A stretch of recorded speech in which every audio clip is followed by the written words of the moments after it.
పట్టుదలతో చేస్తే సమరం తప్పకుండా నీదే, విజయం కష్టపడితే రాదా ఫలితం పదరా సోదరా. నీ ధైర్యం తోడై ఉండగా ఏ సాయం కోసం చూడక, నీ ధ్యేయం చూపే మార్గంలో పోరా సూటిగా.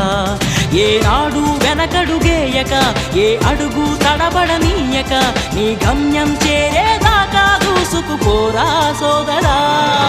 పట్టుదలతో చేస్తే సమరం తప్పకుండా నీదే, విజయం కష్టపడితే రాదా ఫలితం పదరా సోదరా.